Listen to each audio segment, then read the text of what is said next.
grande, uma luz enorme aqui nesse ambiente, é muito lindo estar aqui. Ainda mais falar de Jesus, a gente vê o trabalho maravilhoso que a Débora e o Edson fizeram antes, assim, louvando a Jesus o tempo todo. A gente já sente, já comecei a chorar ali sentado, porque não posso chorar falando, eu tenho que chorar antes da palestra, né? Porque a emoção é muito grande, realmente falar de Jesus é uma coisa, é um privilégio, né? Eu me recordo quando me passaram esse tema, era uma outra pessoa que ia fazer, Roberto, você pode fazer a palestra? Eu falei, qual o tema? Quem é Jesus? Eu falei, eu não sei nem quem é o Roberto, meu Deus do céu, como é que pode... Mas não é por acaso, eu sou um fã do livro Boa Nova, eu li acho que umas 20 vezes Boa Nova, assim, acho que todo mundo aqui já é calejado em Boa Nova, mas... Então, não é à toa que eu leio muito Boa Nova, pelo menos a passagem de Jesus aqui na Terra eu conheço muito bem, então é um passo, né, mas aí a gente começa a estudar. Mas é uma coisa para a gente pensar, por que a gente fala tanto de Jesus no Centro Espírita, né? A gente vem aqui 52 semanas por ano e praticamente em 50 a gente fala de Jesus, né? As canções, os louvores, a emoção, o texto, a prece dela tão linda, a forma que ela falou, né? Tudo nos leva a Jesus. Então, está faltando alguma coisa, né? A gente sente falta de alguma coisa. E a gente está lutando para encontrar, paulatinamente, dentro das nossas limitações, essa coisa que está faltando na gente, né? E essa coisa, com certeza, é esse espírito maravilhoso que nos encantou, né? Obviamente, Jesus não é somente esse ser, como muitas religiões pregam, que veio já encantado nos visitar há 2000 anos, né? O Espiritismo nos mostra que é um ser que já está aqui há milhões de anos, né?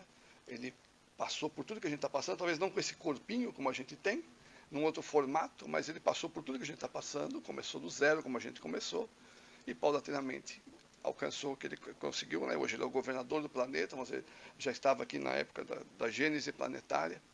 Então é uma pessoa que não tem como descrever, né? A gente tenta estudar um pouquinho para passar.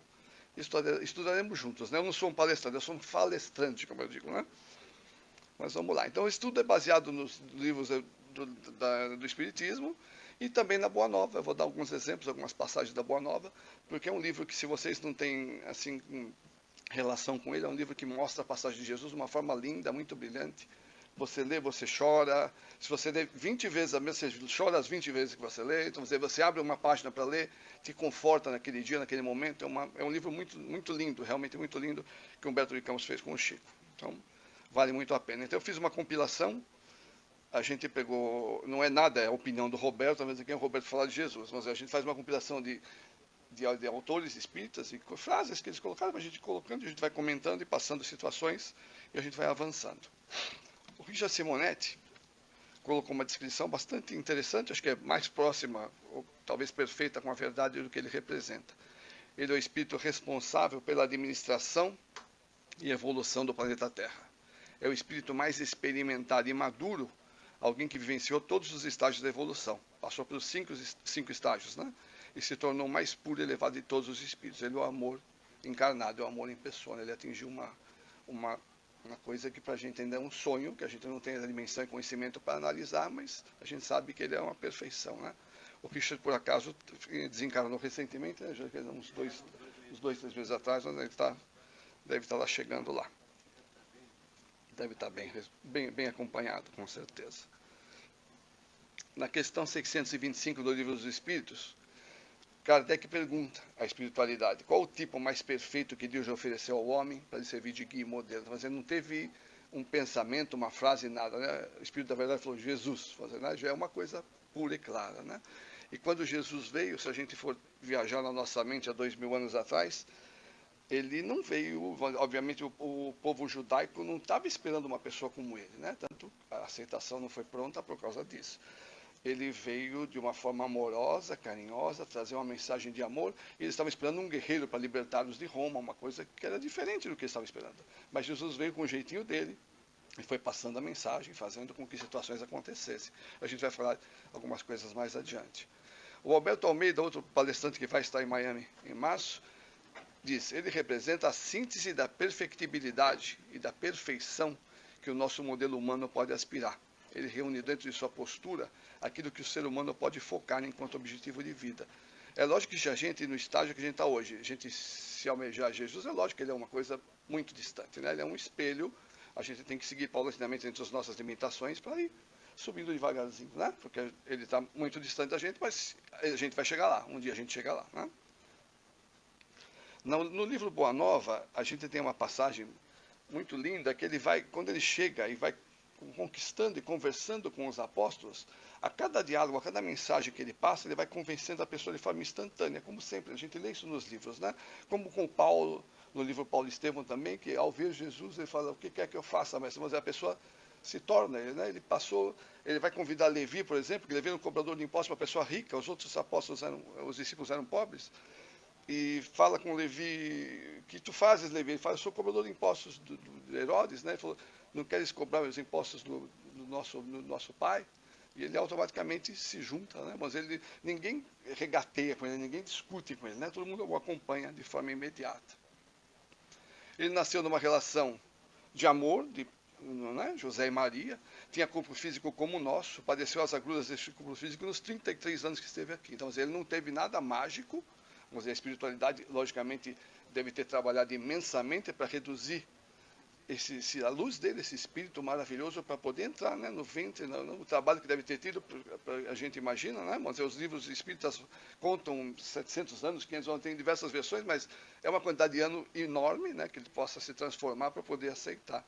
Obviamente, a Maria não foi escolhida ao acaso, ela era uma pessoa extremamente, né, avançada, esse espírito avançado também, que pudesse recebê-lo e entendê-lo, né? A Maria ainda tinha uma prima, que era Isabel, que ao mesmo tempo recebe João, que também veio com a função de apresentar, vamos dizer, então eles tinham um relacionamento entre eles, o que ajudou bastante na apresentação de Jesus à população judaica e a todos aqueles que viviam na época.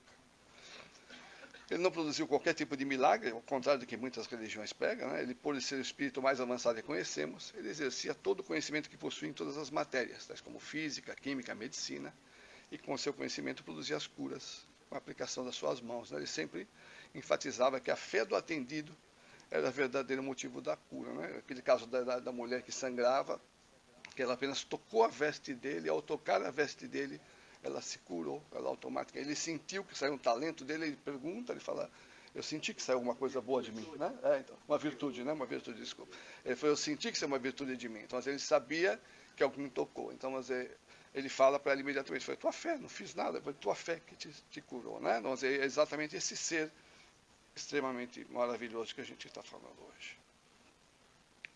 Divaldo fala que Jesus está presente desde o princípio da criação do nosso planeta, da chamada gênese planetária. Ele é o gestor do nosso processo evolutivo planetário.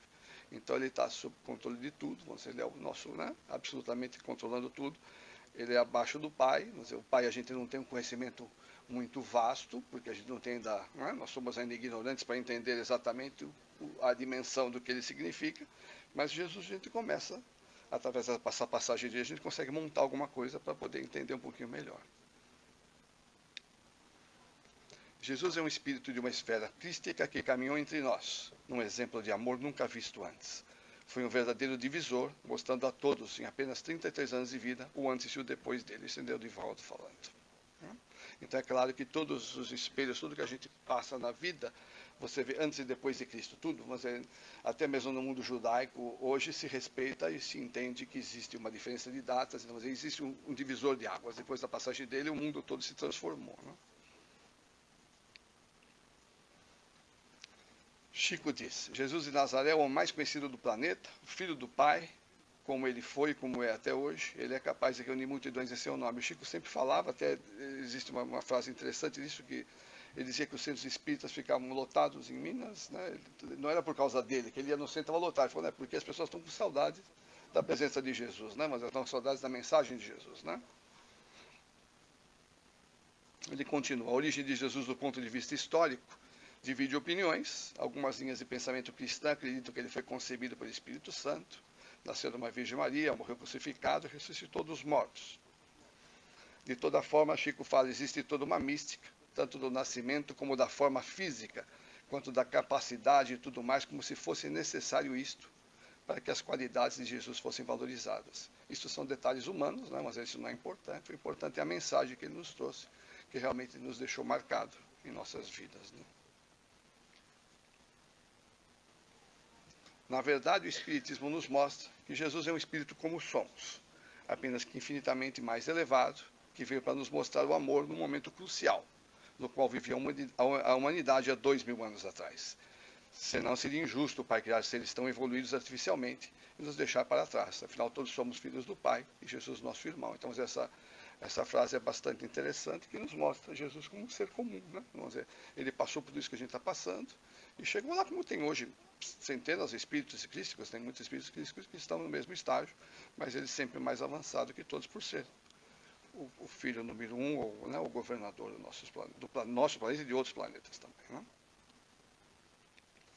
Na Gênesis, no capítulo 15, eles mostram uma frase bastante interessante, que ele fala: Jesus como homem tinha a organização dos seres carnais, quando ele encarnou, obviamente, né? Porém, como espírito puro, desprendido da matéria, havia de viver mais da vida espiritual. Então, mesmo encarnado, ele não estava 100% aqui, ele estava conectado com o Pai o tempo todo, por isso que ele tinha uma força e uma comunicação totalmente diferente dos outros seres que viviam na época, né?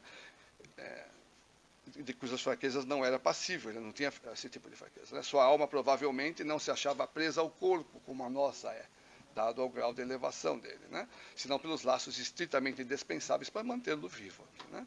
A qualidade dos fluidos de Jesus lhe conferia força magnética, secundada pelo incessante desejo de fazer o bem, ou seja, é o espírito mais puro que já encarnou entre nós. Então, através da força magnética que ele tinha, ele curava e acendia tudo. Então, tem passagens no Boa Nova que os discípulos ainda novos, ainda não entendendo muito bem a mensagem, já começando a entender, mas não entendendo muito bem, eles perguntavam a Jesus: por que você não dá aí não passa a mão em todo mundo, não cura tudo, mais ou menos isso, vamos dizer, por que você não cura todo mundo, né? E ele tenta explicar para todo mundo, vamos dizer, que não é bem assim, né?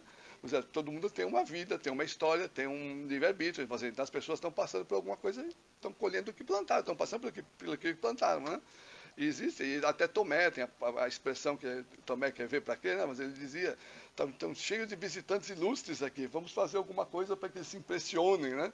Para que eles realmente acreditem que você realmente é o Messias, vamos dizer, como se Jesus estivesse preocupado com isso. Ele falou: isso não faz parte do meu ser, não tenho vaidade, não tenho orgulho, eu não tenho por que fazer isso. Eles vão entender que a mensagem é de amor, e a mensagem que eu estou passando é uma mensagem que vai de dentro do coração, né? Não é fora. Mas os discípulos demoraram a entender, né? Por um bom tempo não entenderam. O Levi tem uma outra passagem também, onde 3 seres, eu não lembro os nomes agora, o Geraldo vai lembrar, que o Geraldo era da época. Áquila, Pafos, tinha mais um nome que eu esqueci. São 3 seres que eram desabilitados e foram procurar Levi para ajudar, para se juntar. Isso é da época, não vai dizer que não. É que naquele tempo eu ouvi falar de você lá. Então eram 3 seres desabilitados que foram procurar Levi. Levi iniciando, Levi depois se transformou em Mateus, quando se transformou, né? Mas ainda era Levi nessa época, procurar, se interessando para ajudar. E Levi desqualificou eles, ainda não preparado como deveria estar, disse: o que vocês podem oferecer? Você é aleijado, você não tem isso. Os 3 desabilitados realmente. Ele desqualificou os 3. E os 3 saíram arrasados, humilhados com aquela situação. E quando Levi volta para o jantar, ele começa a contar para Tiago o que aconteceu, e Jesus ouve da outra mesa. E Jesus fica escandalizado, né? Fala: Levi, por favor, Levi, você tem que estudar um pouquinho mais. É exatamente por isso que eu vim, são por esses seres que eu vim. E daí que nasce o Sermão da Montanha, que é uma resposta, é exatamente uma resposta para que os discípulos, ele chama todos eles nesse exato momento para a montanha e faz o sermão, que é a coisa mais linda do mundo, né? Vamos dizer, e faz esse sermão maravilhoso, em cima dessa resposta, para que os discípulos possam entender a dimensão da passagem dele, a dimensão do convívio dele com o Pai, né? Tá, já falei isso? Não falei. Nós somente podemos entender melhor Jesus se a gente entender melhor quem ele era de fato, e não quem a gente queria que ele fosse.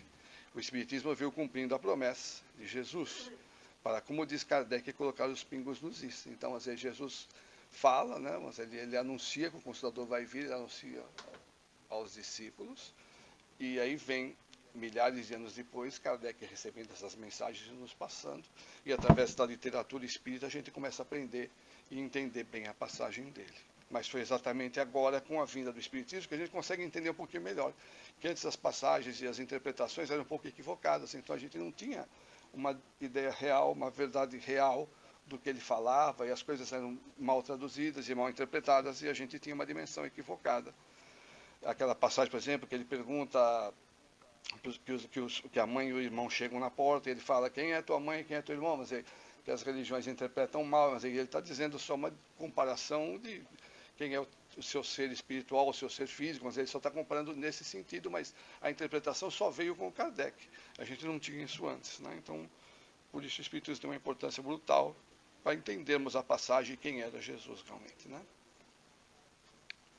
Quando falamos em Jesus, qual a imagem que vem à sua cabeça? Eu vi o Haroldo fazendo essa pergunta numa palestra dele, né? E ele cita esse exemplo que o Públio Lentulus realmente descreve no livro Paulo e Estevão como um indivíduo de estatura mediana, um sorriso melancólico, olhos claros e cabelos castanhos, mas que existia uma luz dourada tão forte em volta dele que o cabelo parecia realmente dourado. Então, essa é uma descrição que a gente tem de um livro espírita, onde bem provável que seja a mais próxima que a gente possa entender dele, né? Não fala dos olhos azuis, que a gente sempre fala de olhos azuis, não tem essa. É? Esse é o Cristo de Hollywood. É de Hollywood, exatamente. Na Bíblia tem uma passagem que diz: ele não tinha qualquer beleza ou majestade que nos atraísse, nada na sua aparência para que o desejássemos, diz Isaías em capítulo 53, versículo 26. Né? Mas ele era mais do que qualquer coisa que aparentasse. A infância de Jesus. A gente tem pouquíssima coisa, passado o período da infância até aos 30 anos, a gente tem pouquíssima coisa na literatura, né? Você pesquisa, mas tem realmente pouquinha coisa. Pouco sabemos da infância de Jesus. Sabemos que ele era marceneiro, trabalhou com o pai. O Boa Nova narra essa situação. Ele narra um momento que está, inclusive, a Isabel visitando a Maria, trazendo o João, que seria no futuro João Evangelista, o precursor, João Batista, que seria o precursor. E eles estavam lá, e já estava trabalhando na marcenaria, mas ele tem uma passagem dessa, onde ele já pede para o pai para trabalhar, foi bem nesse momento. E quando a Isabel vai embora, é uma curiosidade isso, mas quando ela vai embora, ela convida, Jesus, vem com a gente. Ele passa uma temporada, passa um tempo com a gente, ele fala, não posso vir. Eu preciso que João vá fazer o trabalho dele, porque ele vai me apresentar. Só depois que João se apresentar, que eu vou. Então, eles já sabiam, mas eles já tinham noção, os dois, da importância deles naquele momento, né? Ele desapareceu no evento, isso é descrito num livro, em Nazaré, e quando os pais o encontraram, ele estava dialogando com os homens da lei, que ele começou a dialogar desde jovem, né? Isso tem nos livros, e logo disse aos pais, por que me procureis? Não sabeis que me convém tratar dos negócios do meu pai? Isso está em Lucas, né? Capítulo 2, versículo 49. Então ele sempre... Hã? Então, ele sempre tinha uma cultura extremamente avançada, obviamente, então, mas os mais velhos que o testavam, que o provocavam, né, não conseguiam fazê-lo se desequilibrar, e muito pelo contrário, né, se irritavam. Nicodemos tem uma passagem também que ele tenta mostrar a Jesus como que a pessoa vai renascer de novo. Então, o livro Boa Nova também mostra, mas que para você ascender, chegar ao Pai, você tem que nascer novamente. Ele fala, então, o Nicodemos fica ironizando, como é que vai ser uma pessoa velha, vai se encaixar no ventre da mãe, mas ele não entende a mensagem espiritual que Jesus estava passando. E Jesus diz claramente para ele, se você não entende nem do que está acontecendo aqui na Terra agora, como é que você vai entender alguma coisa que nós estamos falando de uma coisa muito avançada que você não tem ainda entendimento para isso, né? Mas ele dá uma no Nicodemos que fica caladinho. Dentro dos evangelhos apócrifos, a gente percebe que poderia ter muita coisa, mas a igreja, de alguma forma, escondeu esses evangelhos, você não divulgou esses evangelhos, né? Por algum interesse ou desinteresse, não tem. A gente só tem os de Mateus, Lucas, Marcos e João. Tem muitos evangelhos, são mais de 30.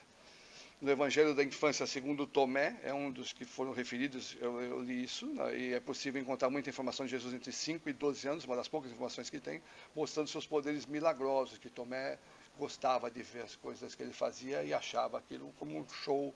Ele não tinha noção ainda nesse momento da dimensão, né, da passagem de Jesus. Jesus anunciou a vinda do Consolador, né, óbvio, ele anunciou que é o Espírito Santo, a quem o Pai enviará em meu nome, vos ensinará todas as coisas e vos fará lembrar de tudo o que vos tenho dito. Disse João, no capítulo 14, versículos de 15 a 17 e 26. Então, vamos dizer exatamente nesse momento que se encaixa a vinda do Kardec, né, em 1854, ele começa a receber as mensagens e começa a trazer uma versão mais profunda de Jesus, sem a intervenção dos homens, lá da base mesmo, né, uma coisa natural, da nascente, né, de onde nasceu realmente esse cristianismo, né, redivivo, e nos traz de uma forma totalmente diferenciada, e a gente estudando começa a entender melhor do que entendíamos antes. O Espiritismo veio realmente para consolar, veio desmistificar isso tudo, mostrar que não existe diferença entre nós e que a desigualdade é em relação às nossas ações e opções. Se hoje estamos passando por dificuldades, elas serão importantes para nós em momentos futuros, seja nessa encarnação ou em próxima. Isso é uma coisa que a gente ouve diariamente em palestras do Espiritismo, mas a gente é o que a gente plantou, né? Mas a gente vai estar fazendo hoje para o que a gente vai aparecer amanhã, e hoje a gente é o que a gente plantou até ontem, é mais ou menos assim. E a gente hoje, o mais importante é que hoje nós somos o melhor Roberto que já teve na vida é esse aqui, porque a gente não retroage, né, seu Geraldo? Então não pode ter sido pior que isso, né? Não pode ser melhor que isso, mas, né? O melhor que a gente é o que a gente está aqui hoje. Então a gente só tem que se esforçar para acelerar, para subir cada vez mais, para tentar paulatinamente melhorar, né? O Khalil Gibran, que é um escritor que eu gosto muito, ele disse: se o Jesus verdadeiro se encontrasse com o Jesus que criamos em nossas mentes, entre os cristãos, eles não se reconheceriam, né? Mas tal a diferença brutal que tem da verdade de Jesus e de como os homens e a igreja desmistificaram e contaram de uma forma diferente a história para todos, né? Jesus precisou de muitos anos para se preparar e reduzir a sua luz para que pudesse trazer a lei do amor até nós. A gente já falou sobre isso no início. Jesus é como um sol que devemos acolher da manjedoura do nosso coração, permitindo que ele renasça a cada dia para orientar os nossos passos na célula evolutiva, com menos tropeços. Assim compete nós, seus discípulos, a nós que nos dizemos cristãos, sermos realmente cristãos. Nossa mensagem do Divaldo é bastante clara. A gente não basta acreditar, não basta ter fé. Vamos dizer, a fé que Jesus pregou, a fé que ele passava para os discípulos é uma fé ativa.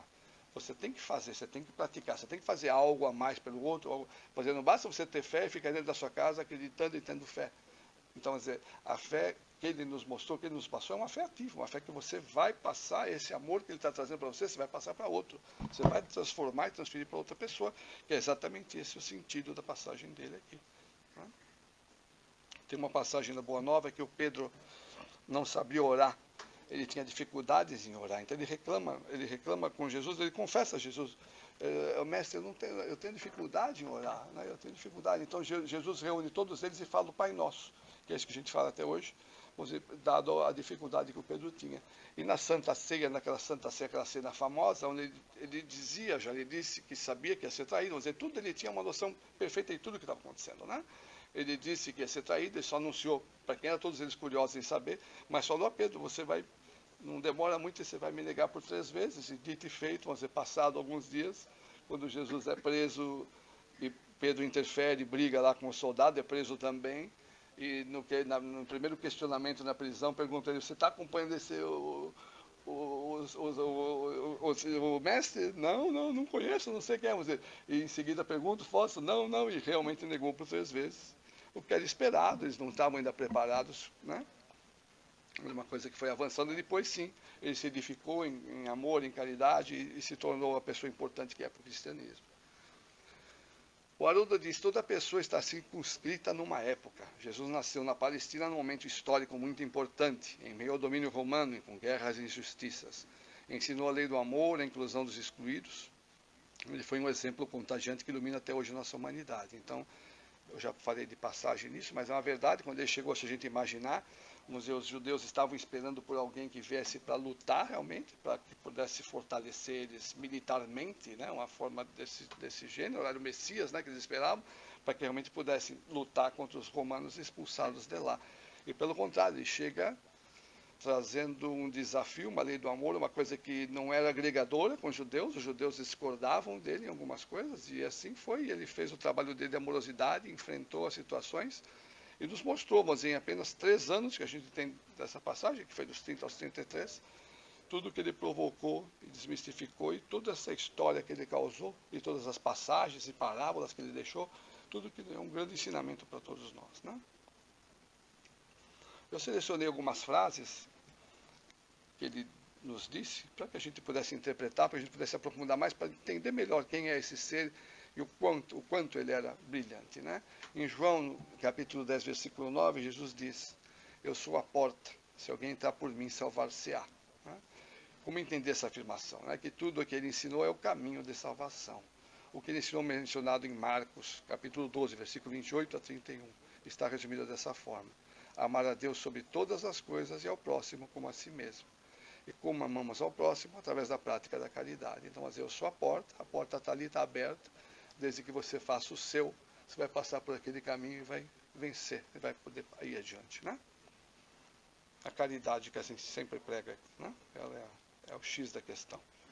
Em João, capítulo 14, versículo 6, Jesus disse mais uma vez: eu sou o caminho, a verdade e a vida. Ninguém vai ao Pai senão por mim. Ora, o Cristo ensinou e praticou uma mensagem, por isso ele é o caminho. Né? Ele nos deixou esse caminho dito para nós. Hoje a gente tem dificuldade em entender, a gente tem dificuldade em segui-lo, porque a gente não tem o discernimento e a inteligência necessária para segui-lo 100%. A gente segue parcialmente, porque dentro do nosso estágio evolutivo é o máximo que a gente pode fazer nesse momento. A gente não tem ainda discernimento para fazer mais do que a gente está fazendo, né? A gente tem que se esforçar para tentar melhorar um pouco isso. Fazer o que ele ensinou e exemplificou inequivocadamente o caminho de salvação. Pois em texto algum ele disse: basta ter fé e esperar, e eu o salvarei apesar dos seus pecados.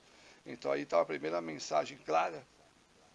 Ele é o caminho, a verdade e a vida, mas para você achar esse caminho, encontrar esse caminho, você tem que fazer o porquê, né? Você tem que fazer algo ativamente para poder encontrar. Tem que participar. Em Atos, capítulo 16, versículo 30 e 31, Paulo e Silas são questionados sobre o que era necessário para a salvação. A resposta diz: crê no Senhor Jesus e serás salvo, tu e tua casa. Exato.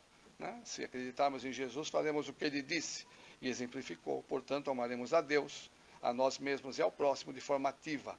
Amor que se chama caridade. A gente vê como vai fechando, todas as interpretações vai fechando com o que o Espiritismo prega no dia a dia, né? Nesse movimento ativo de bondade e de caridade, nessa amorosidade que a gente tem que passar para os outros, que é a lição básica que Jesus nos ensinou.